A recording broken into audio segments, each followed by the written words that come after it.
सफलता पे सफलता मिल रही थी, उसका उन्हें इनाम भी मिल रहा था। 1981 में पद्म भूषण अवार्ड दिया। मन से खुश नहीं थे, क्योंकि जानते थे कि चाइना और पाकिस्तान मिसाइल पे मिसाइल बना रहा है और उन्हें देश की सुरक्षा खतरे में नजर आ रही थी।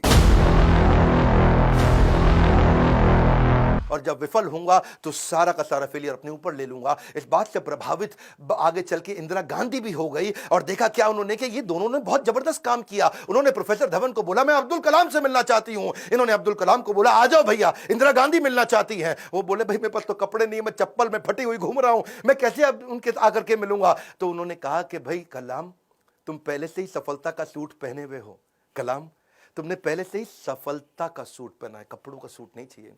और उन्होंने जाकर के वहां जब इंदिरा गांधी से मिले बड़ी प्रभावित थी। उन्होंने कहा कि अब तुम्हारे को डिफेंस में और काम करना पड़ेगा। इस समय चाइना भी, पाकिस्तानी भी, आजू बाजू सब लोग मिसाइल की तैयारियां कर रहे हैं, तुम मिसाइल बनाओ हमारे देश के लिए। और उसी समय अटल बिहारी वाजपेयी से भी उनकी पहली मुलाकात हुई। अटल से जब उन्होंने हाथ मिलाने के लिए आगे बढ़ा तो अटल इनसे हाथ नहीं मिलाए, अटल बिहारी जी इनको गले लगा लिए। इंदिरा गांधी मुस्कुराई, बोलिए ध्यान रखना अटल बिहारी जी ये मुसलमान है। अटल बिहारी बोले ये मुसलमान बाद में है, पहले हमारे देश के नागरिक हैं और हमारे देश के महान साइंटिस्ट हैं। अब्दुल कलाम उनको देख के बहुत मुस्कुराए। सफलता पे सफलता मिल रही थी, उसका उन्हें इनाम भी मिल रहा था। 1981 में पद्म भूषण अवार्ड दिया, 82 में डीआरडीओ का डायरेक्टर बना दिया। डिफेंस की ऑर्गेनाइजेशन डीआरडीओ उसके मुख्य पद पे आ चुके थे, पर मन से वो खुश नहीं थे। मन से खुश नहीं थे, क्योंकि जानते थे कि चाइना और पाकिस्तान मिसाइल पे मिसाइल बना रहा है और उन्हें देश की सुरक्षा खतरे में नजर आ रही थी। उस दौरान कमाल की बात देखो, अजीबो गरीब इमेजिनेटिव व्यक्ति थे अब्दुल कलाम जी। उन्होंने महाभारत को पढ़ना शुरू किया और महाभारत में बर्बरीक की कहानी सामने आई, उससे बड़े इंस्पायर्ड हुए। बर्बरीक की कहानी अलग सी थी। बर्बरीक कहते कि उनके पास 3 तीर है और 3 तीर से वो क्या करेंगे, पहले तीर में सबको प्रोटेक्ट कर लेंगे, भाई किस किस को प्रोटेक्ट करना है, दूसरे में किस किस को अटैक करना है। मेरी बात समझना, पहले 2 तीर में क्या करेंगे, किसको अटैक करना है उन सबको डिसाइड कर लेंगे, उसके बाजू में किस किस को, सबको थोड़ी पूरा का पूरा शहर उड़ा दें।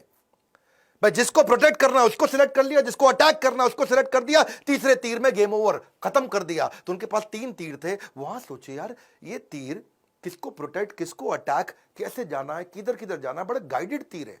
वहां से उन्होंने इंटीग्रेटेड गाइडेड मिसाइल प्रोग्राम तैयार किया कि क्यों नहीं कोई ऐसी मिसाइल बना दे कि आदमी लेफ्ट भागे तो मिसाइल लेफ्ट चली जाए, आदमी राइट भागे तो मिसाइल राइट चली जाए, और जिस टैंक को उड़ाना है वो टैंक आगे निकल गया तो मिसाइल आगे चली जाए। गाइडेड मिसाइल कैसे बनाए, बर्बरीक के उनको इस प्रसंग से इमेजिनेटिव थे। एक इंटरव्यू में बोले कि भगवान कृष्ण के सुदर्शन चक्र से सीखने को मिला।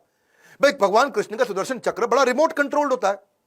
भाई कृष्ण ने चक्कर छोड़ा और सामने वाले के पास जाके पहले चक्कर रोक दिया, जितनी देर पहले बातचीत करनी है बातचीत कर लिया, चक्कर घूमे जा रहा है, और जब बोलते खत्म करो अटैक करो तो चक्कर मारा उसको और वापस आ गया। तो बोले यार ये बड़ा सिस्टम है, बड़ी एडवांस टेक्नोलॉजी थी। तो वहां से उनको इंटीग्रेटेड गाइडेड मिसाइल ये मॉडल उन्होंने शुरू किया और उसके बाद उन्होंने एक के बाद एक मिसाइल की झड़ियां लगा दी। देखो, who dare to imagine the impossible are the ones who will break all human limitations. Imagination के बारे में वो हर कॉलेज में लेक्चर दिया करते थे। 1985 में उन्होंने त्रिशूल नाम की मिसाइल लॉन्च करी।